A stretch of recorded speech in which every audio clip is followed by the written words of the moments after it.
Mais voici qu'ils ont de nombreux alliés, habiles à lancer la pique, et ils s'opposent victorieusement à mon désir de renverser la citadelle opulente de Troie. 9 années du grand Zeus se sont écoulées déjà, et les bois des nefs sont pourris, les liens rompus. Et nos femmes et nos petits-enfants restent en nous attendant dans nos demeures, et la tâche est inachevée pour laquelle nous sommes venus.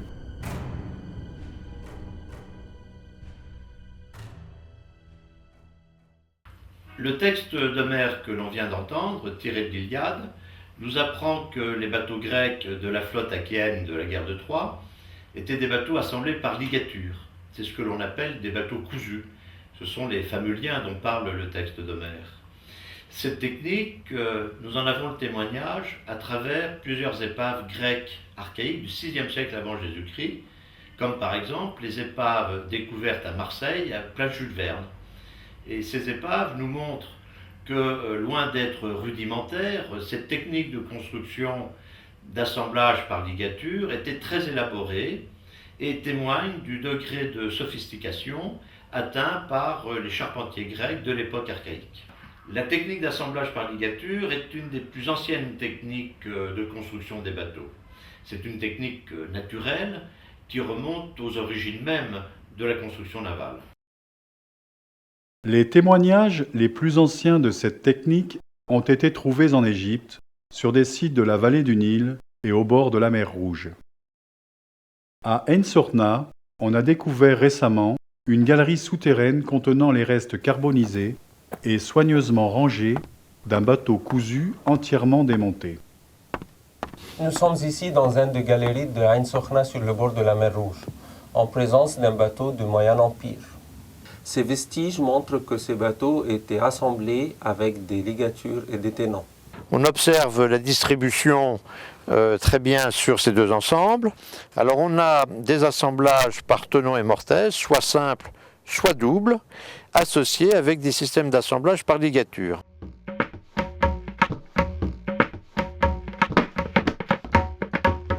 Les plus anciens bateaux cousus connus au monde remontent à l'ancien empire de l'Égypte pharaonique. Ils ont été trouvés à Abydos et qui datent de 3000 avant Jésus-Christ. Mais les plus grands bateaux cousus connus en Égypte sont les bateaux de Khéops trouvés sur le plateau des pyramides. Ils mesurent 42 mètres et ils datent de 2600 avant Jésus-Christ. Le système de ligature le plus ancien utilisé en Égypte, c'est le système d'assemblage par ligature transversale, dont l'origine se retrouve dans les bateaux de papyrus. Au Moyen Empire, les ligatures transversales disparaissent pour faire place à des ligatures ponctuelles, avec des tenons, comme on le voit dans les bateaux d'Ain Sokhna. Le système d'assemblage par ligature des Égyptiens est très particulier et sans équivalent ailleurs.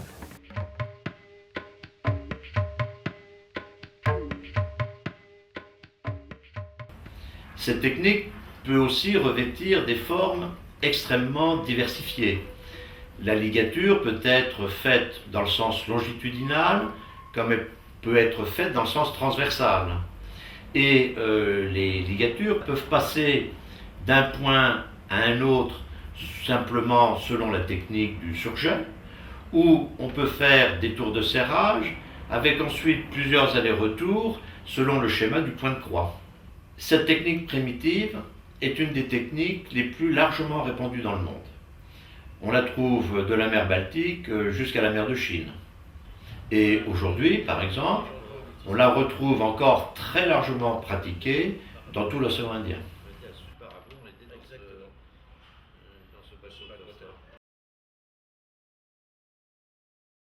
Une équipe du Centre d'études alexandrines en Égypte va donc se rendre en Inde, avec pour objectif d'en savoir plus sur cette technique d'assemblage. Les recherches se feront dans le sud du pays, dans l'état du Kerala, où les bateaux cousus sont encore nombreux et actifs.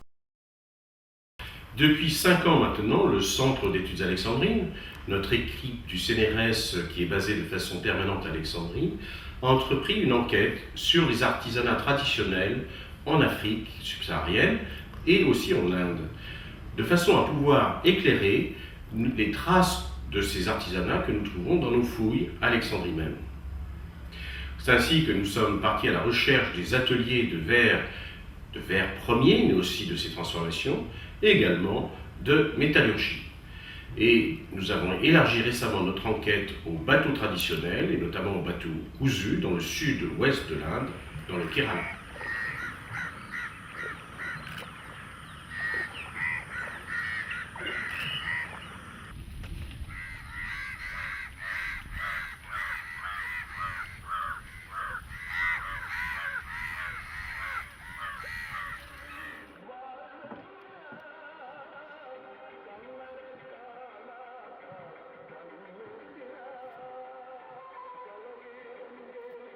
Les backwaters. Un réseau intérieur de lagunes et de lacs d'eau saumâtre reliés par des canaux creusés par l'homme. Il s'étend sur 200 km de long et 30 km de large en arrière de la côte de Malabar, dans l'état du Kerala. Ce réseau, alimenté par une quarantaine de fleuves côtiers, constitue une voie de communication privilégiée le long d'une côte inhospitalière envahie par la forêt tropicale. Il est largement utilisé par l'économie locale pour le transport des marchandises et, aujourd'hui, comme attraction touristique.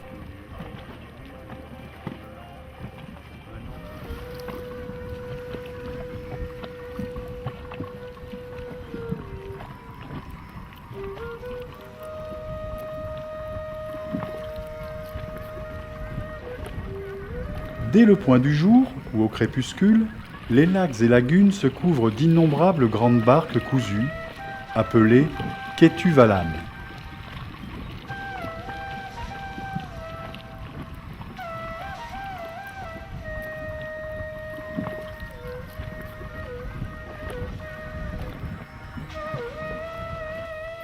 Elles viennent prendre position au milieu du lac en s'amarrant aux perches de propulsion plantées verticalement.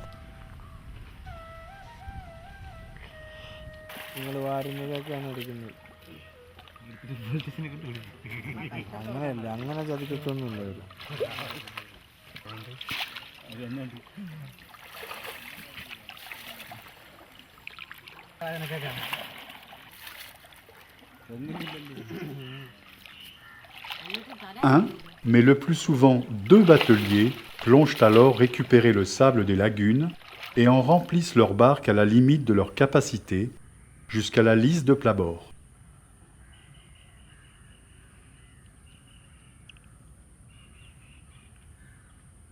Une barque d'une douzaine de mètres porte ainsi près de 5 tonnes de sable.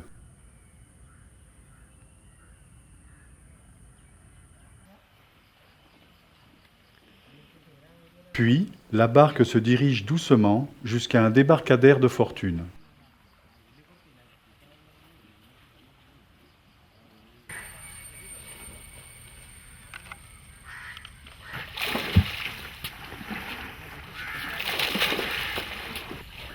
Le sable est pelleté, lavé et tamisé dans l'eau avant d'être récupéré dans des couffins.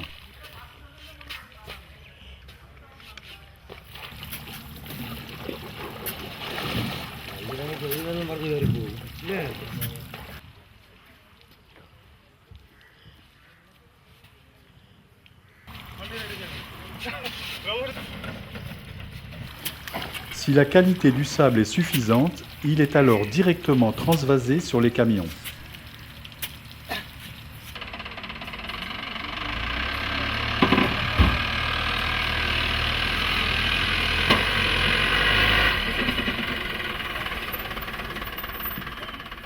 Une véritable noria de barques et de camions se succèdent ainsi toute la journée.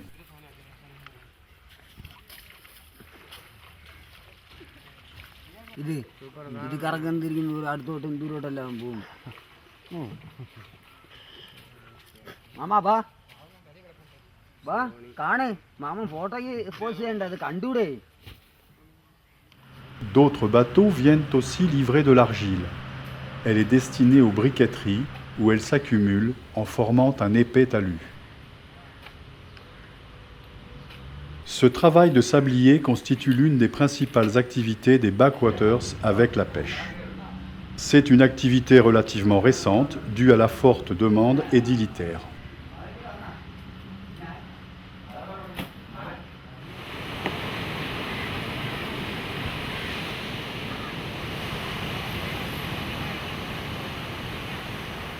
La côte de Malabar au nord du Kerala.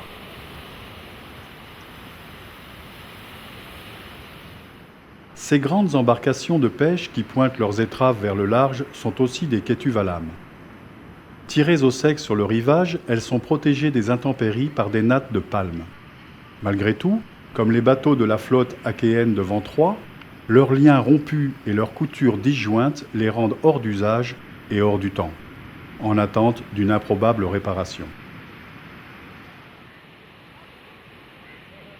Cependant, la pêche reste active sur la côte. Mais à la place de ces grands bateaux cousus traditionnels qui pourrissent lentement, les pêcheurs utilisent d'étranges embarcations. En décembre 2004, la côte est ravagée par un tsunami. La plupart des embarcations et des maisons sont détruites. Mais les pêcheurs n'en continuent pas moins leur activité artisanale sur des embarcations rudimentaires en fibre de verre offertes après la catastrophe par des organisations humanitaires. Ces radeaux, en matériaux modernes, sont les répliques exactes d'une embarcation traditionnelle, le catamaran.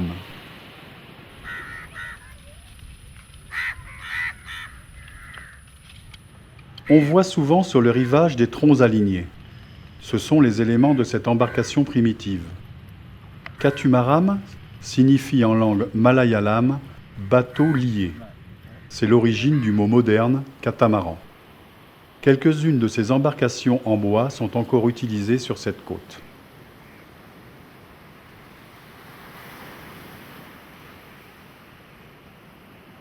En 1697, le pirate et aventurier anglais William Dampier les décrivait ainsi. Sur la côte de Coromandel, on les appelle catamarans. Il s'agit d'un ou deux rondins, parfois d'un bois léger, si petit qu'ils ne transportent qu'un homme, dont les jambes et le fondement sont toujours dans l'eau. Mais le catamaran traditionnel, ce simple assemblage de trois troncs grossièrement équarris et ligaturés ensemble, est en train de disparaître. Il cède de plus en plus la place à son imitation. Curieux exemple de modernisation d'une embarcation primitive, si parfaitement bien adaptée à son environnement qu'on ne peut que l'imiter.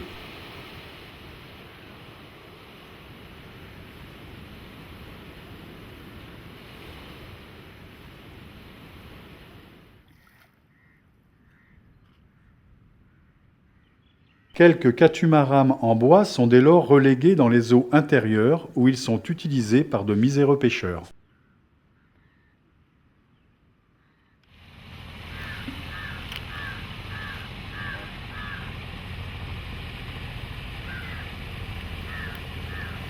Alipay, surnommée la Petite Venise indienne. C'est le point de départ des croisières dans le labyrinthe des canaux des backwaters. Plus de 400 barges, les houseboats, en sillonnent les eaux. Alipay est le cœur du tourisme fluvio-lacustre de la région.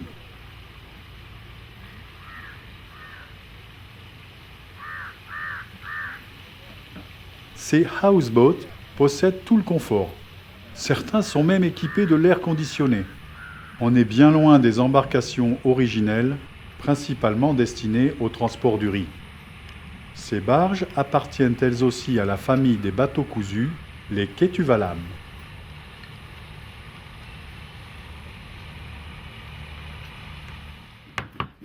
Les modifications, comme les réparations usuelles, sont effectuées sur place. À l'origine, ces bateaux, d'une vingtaine de mètres de longueur, étaient assemblés par ligature. Aujourd'hui, seuls quelques artisans pratiquent encore cette technique d'assemblage à ALP pour réparer de vieilles embarcations traditionnelles.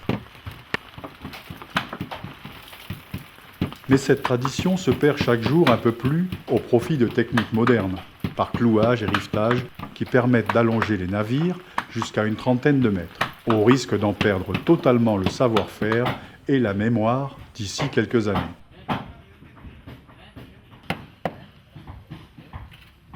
Une fois les réparations, les modifications et la motorisation des barges achevées pour recevoir les touristes, l'étanchéité finale et la protection des anciennes ligatures de la coque sont encore effectuées de façon traditionnelle avec un enduit à l'huile de poisson.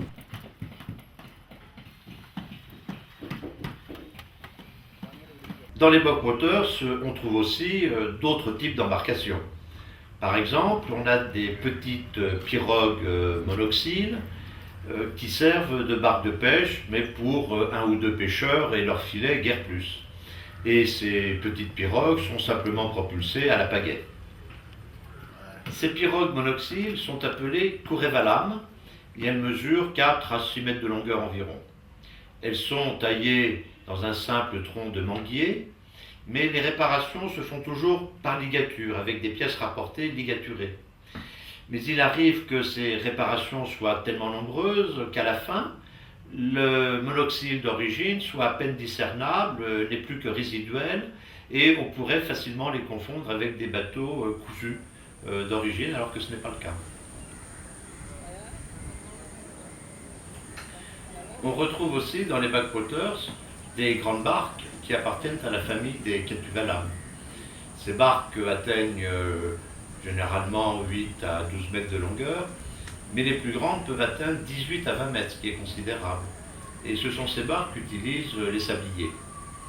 Ce sont des bateaux qui se caractérisent par leurs formes élégantes et leurs extrémités symétriques qui se relèvent également.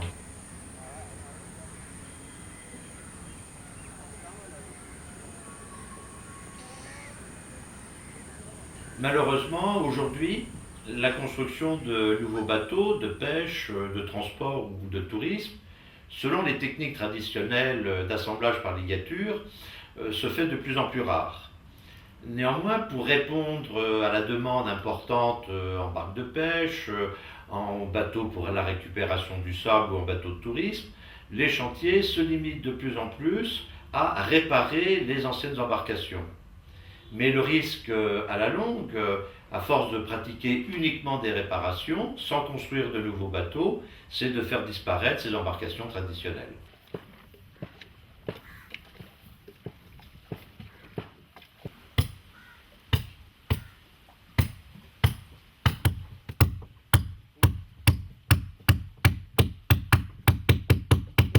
Blottis près des villages et toujours situés au bord du rivage, les chantiers n'ont besoin que de la surface suffisante, plus ou moins plane, pour tirer les barques au sec et tourner autour. Une simple bâche, le plus souvent synthétique, protège les travailleurs du soleil et des pluies tropicales.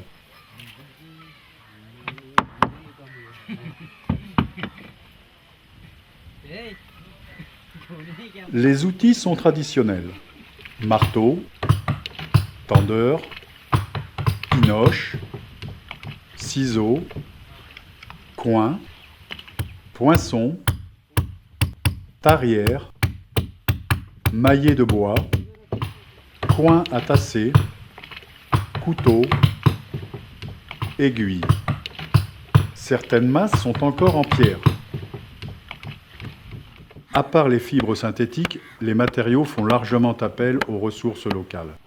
Bois de teck et d'arbres à pain, palmes, fibre naturelle de noix de coco.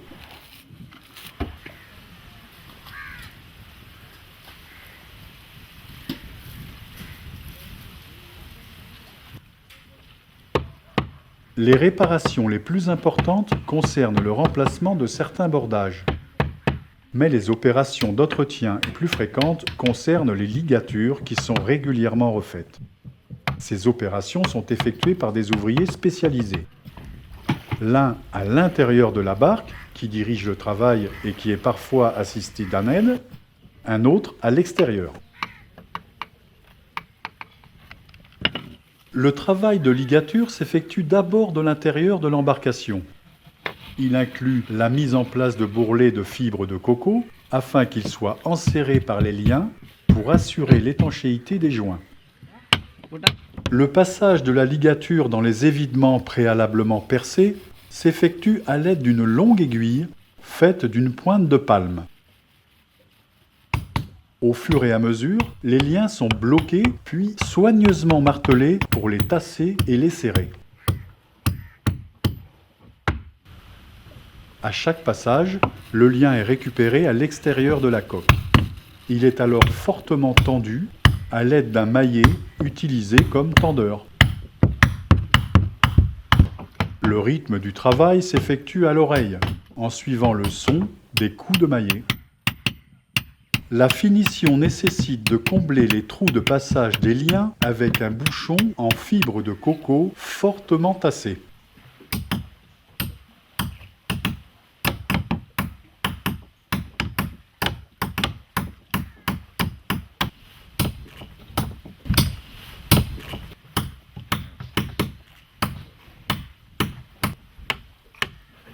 Les réparations impliquent souvent le remplacement des membrures. Celles-ci sont à leur tour ajustées et entaillées pour permettre le passage des ligatures du bordé. Puis, elles sont percées pour être ensuite liées au bordé selon le même principe.